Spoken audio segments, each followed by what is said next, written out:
Peggy 18.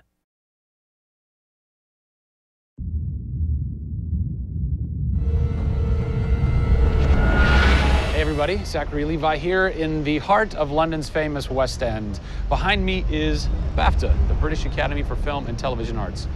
Why are we here? Excellent question. For starters, Tomb Raider, the series, has garnered a lot of love and accolade from BAFTA over the years.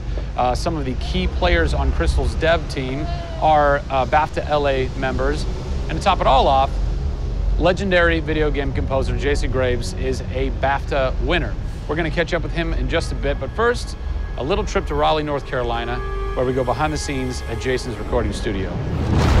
These are the final hours of Tomb Raider.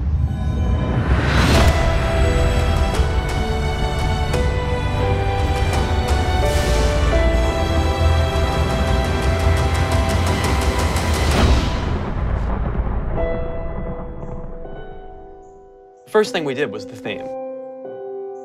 There have been many composers in the games or the films, but they've always used the original theme. They said, we want to start with a clean slate, new theme. I did it on piano, very simple. I was really scared just to send it because I'm like, I don't know, I think this really works, I think I like it. We ended up taking that exact theme. The first demo I sent was on the first trailer. That exact same arrangement.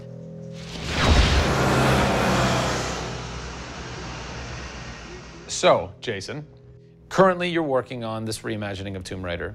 When you're taking on a new project, what are the things that attract you to that project? The heritage of a particular game, I think obviously. And don't even get me started on Tomb Raider. I literally almost drove off the road. I was on the phone with the audio director. Like, oh, stoplight! And I had to pull over a little bit to not hit the car behind me. What I loved about Tomb Raider, what really drew me to the project was they had no pre-existing conditions. Because they wanted to get out of what it used to be. They wanted something new, they wanted something fresh. Jason's done hundreds of games at this point. He was an easy choice for us to go with on paper because he has such great experience. I listened through a lot of different material from a lot of different composers. I was really taken by how well he did the intimate stuff. The textures and the real, intimate and vulnerable bits that we needed to highlight in the game were a great match for us. What is square one for you when you start wrapping your head around it going, this is where I feel like this world is going to exist? Main theme, call me old-fashioned. Then it was a matter of finding out what kind of percussion would work. And always going back to the melody and the theme, because that's kind of the heart of the game.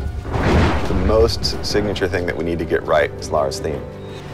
One of our big goals was that it can be used in any emotional context. What does it sound like? High action.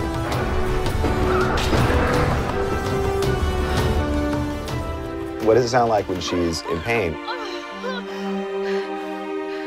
For music, the gameplay and the concept art, especially with the scavengers and kind of the shanty town, corrugated metal, how everything's kind of this amalgam of different stuff that they found on the island. It's like, that's what I want the music to sound like.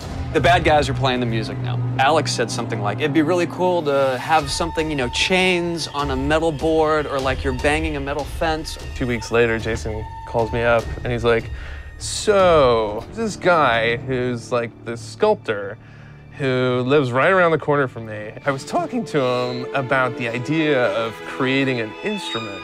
And I'm like, that sounds completely insane. We have to do that.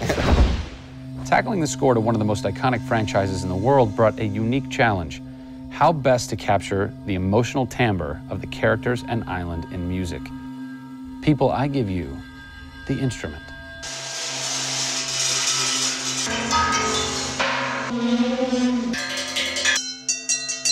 The instrument. I was gonna let Matt determine the aesthetics. I was really only concerned about the sound that the sculpture was gonna make. Matt built this, which looks pretty much exactly like Laura's original homemade bow in the game. There's different timbres based on different materials, metal, glass. It's a direct line from the plot, the characters, the story, the environment, straight to the sculpture. We always wanted the island to have that character in itself. Creating an instrument gave it this unique identity. It's got a voice. Yeah. The very beginning of the game is nothing but the instrument.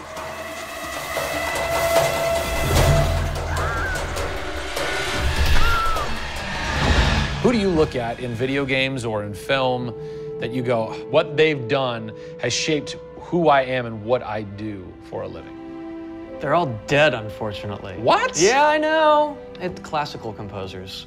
All classical? Yeah, I'm kind of going directly back to the source. Yeah. Prokofiev's, Tchaikovsky.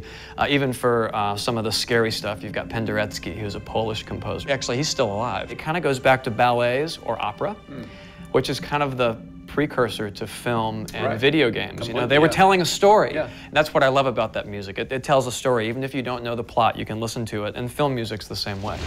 It's tough with games to do things that are subtle. You want to make Lara relatable, make her realistic. Got another one. She went down over there. Tell her story from the beginning and show how she became the superhero she becomes. One of the first things that I ask any developer is the emotion. Because to me, that's the biggest thing that music can do in 1/10 of a second. The music just, it nails the emotion. Wow, that was amazing, huh? I personally don't think I've ever sounded so good in an interview before. Although Jason, Jack, and Alex are audio savants, so that would make perfect sense. I cannot wait to jump into this game, not just for the amazing action, but the emotion and mood and tone that they're going to set with their incredible skill.